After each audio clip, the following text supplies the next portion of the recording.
Mas Romi, gaya Pak Ganjar tadi tenang, saya tenang, itu kok kayaknya mengingatkan dengan diksinya Gibran ya pada saat deklarasi, tenang saja Pak, saya sudah di sini. Memang ada kesengajaan seperti itu, Mas Romi? Oh ya, kalau soal sengaja atau tidak sengaja ya perlu disampaikan langsung ke Mas Ganjar. Saya tidak dalam posisi memiliki kewenangan untuk menyampaikan apa niat Mas Ganjar melakukan itu. Tetapi yang pasti bahwa yang disampaikan Mas Ganjar itu kan demokrasi kita sedang tidak baik-baik saja. Karena memang proses kontestasi dalam rangka regenerasi kepemimpinan nasional dari Pak Jokowi kepada pemimpin selanjutnya itu kan diawali dengan kecurangan di Mahkamah Konstitusi.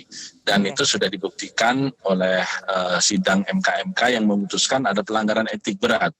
Saya ingat apa yang dituliskan oleh budayawan kita, Pak Sujiwo Tejo, yang mengatakan bahwa ini kan ibarat pertandingan sepak bola, kapten kesebelasan memimpin gol, menendang kemudian dinyatakan gol, tetapi kemudian ketika menendang itu ternyata ada pelanggaran berat yang membuat kapten kesebelasan ini di kartu merah, tapi golnya kok tidak dinyatakan batal. Jadi itu yang kemudian membuat semua calon, saya kira bukan hanya Mas Ganjar, ketika kemarin berpidato di KPU, baik nomor 1, 2 maupun 3, semua menyampaikan komitmennya. Karena kan bahkan Cak Imin misalnya di pasangan nomor 1 menyampaikan kalau memang ada kecurangan, mari kita viralkan. Kalau memang perlu pengawalan, mari lakukan pengawalan dan seterusnya ya. Oke, Jadi baik. apa yang Mas disampaikan Romi. oleh Mas Ganjar soal tenang, kemudian soal bahwa pemilu sedang tidak baik, demokrasi sedang tidak baik-baik saja, itu kan merupakan potret nyata. Karena bagi Ganjar Mahfud hari ini misalnya kami mendapat laporan bagaimana di Kota Batam juga kita diturunkan. Ketika kemudian ada pasangan lain yang tidak diturunkan, kita serukan melalui tim kita di lapangan, loh harus adil dong, kalau mau menurunkan semua. Sebelumnya Oke, di baik. Mas Romi, pematang tapi siantar, apakah sebelumnya artinya itu diadil. pidato Capres Ganjar tadi malam memang khusus ditujukan untuk kubu Prabowo Gibran? Oh, sama sekali tidak. Itu kan merupakan seruan secara nasional, karena kan di situ semuanya hadir.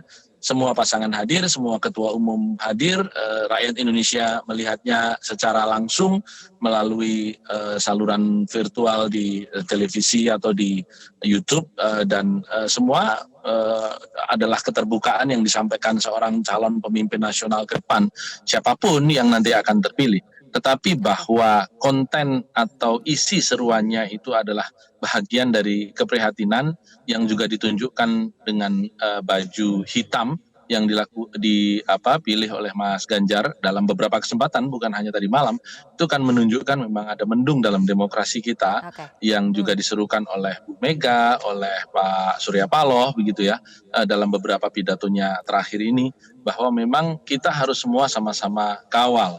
Yang paling prinsip dari sini semuanya adalah keteladanan.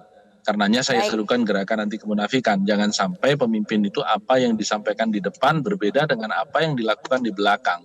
Karena salah satu ciri orang munafik itu kan kalau berkata bohong, kalau berjanji ingkar. Jangan sampai ketika di depan panggung kemudian mengatakan jujur, berintegritas, kemudian aparat netral, tetapi di belakang yang terjadi pencopotan baliho, kemudian intimidasi dan seterusnya. Ini yang harus kita antisipasi bersama-sama ke depan. Jelajahi cara baru mendapatkan informasi. Download Metro TV Extend sekarang.